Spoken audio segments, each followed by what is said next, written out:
Right on the Connecticut-Massachusetts border is one of the oldest amusement parks in the country.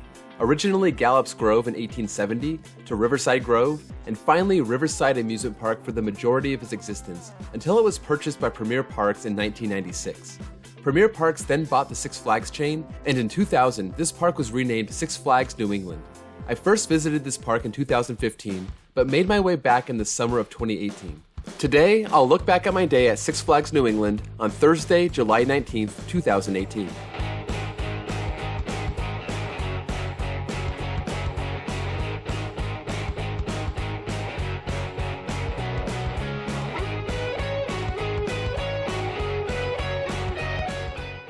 We stayed on the Connecticut side of the border the night before our day at Six Flags New England.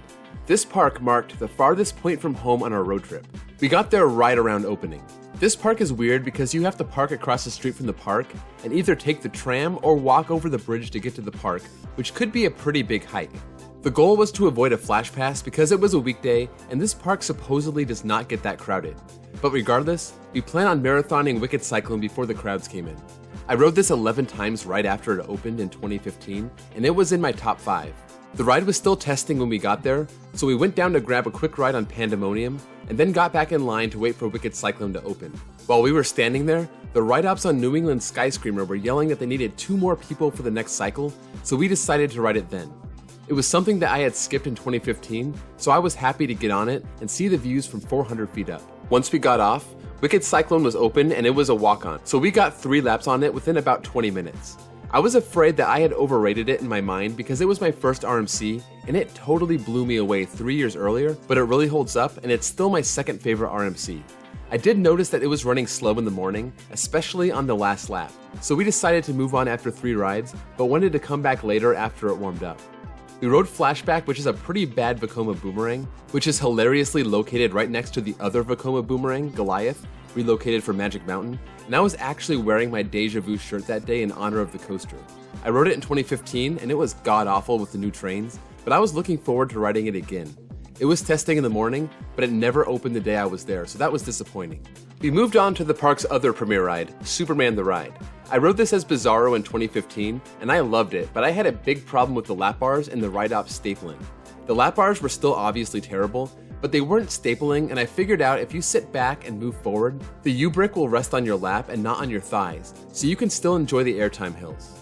On most coasters, you sit up and you move back to get airtime, but this one was the complete opposite. Plus, after riding Skyrush, these restraints seem much more tolerable. We moved on to Gotham City Gauntlet, which is a relocated Wild Mouse from Kentucky Kingdom, which had about a 30-minute wait, which was surprising because we had walked on everything to that point. We went back to Superman for one more quick station wait ride before getting lunch.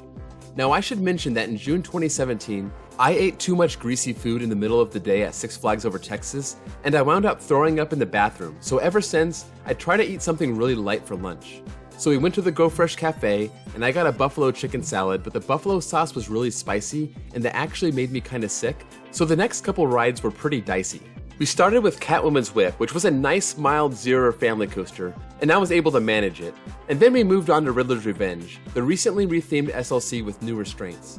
I didn't feel great on this one, but I actually felt better once the ride was over. Plus, I was super impressed with the new restraints. They are the perfect SLC restraints. I know that T3 was playing with more of a lap bar style restraint, and that did not turn out well because it smashes your thighs. And all other SLCs have those bulky restraints built for headbanging. But the soft strap restraints on Riddler's Revenge were awesome, and I hope that all SLCs convert to these. Next up was Batman the Dark Knight, and this was one of the longest lines of the day. This seemingly high-capacity ride had a 30-minute wait, and we were assigned to row 2. And I usually like the back row, but I didn't care too much because this is a floorless coaster on the weaker side, but my ride this year was actually very good, and my opinion of this ride changed a lot.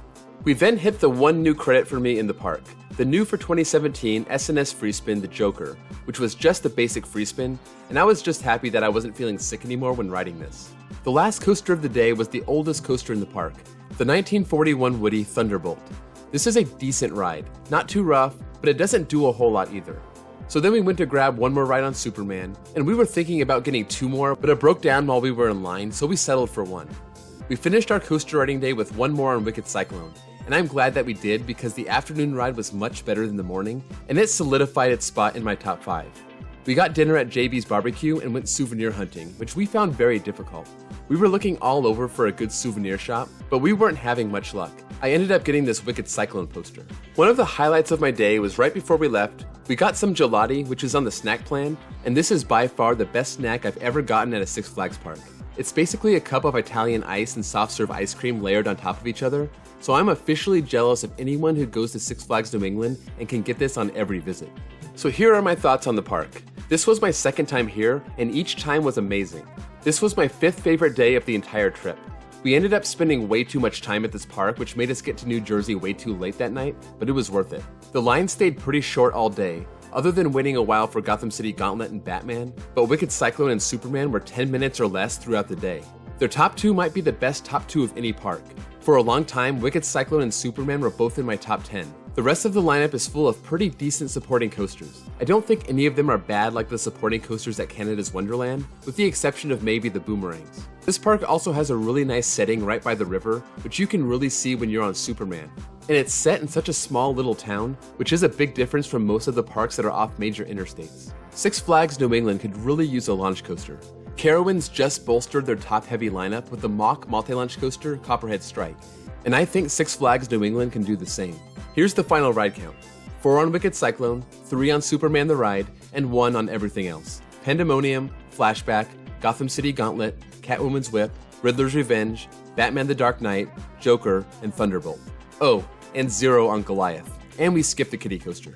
The biggest surprise was the gelati, obviously, but coaster-wise, I was really impressed with my ride on Batman, as well as the awesome restraints on Riddler's Revenge. The biggest disappointment was not being able to ride Goliath. I even wore the Deja Vu shirt in its honor, and it would have been cool to get on it again, but there obviously could have been bigger disappointments, since riding this would have probably just given me a headache. So that's it for Six Flags New England. Let me know in the comments below where this park ranks in the Six Flags chain, and if it cracks the top 5. Also be sure to leave this video a like, subscribe to my channel if you're new here, and I'll see you guys all next time.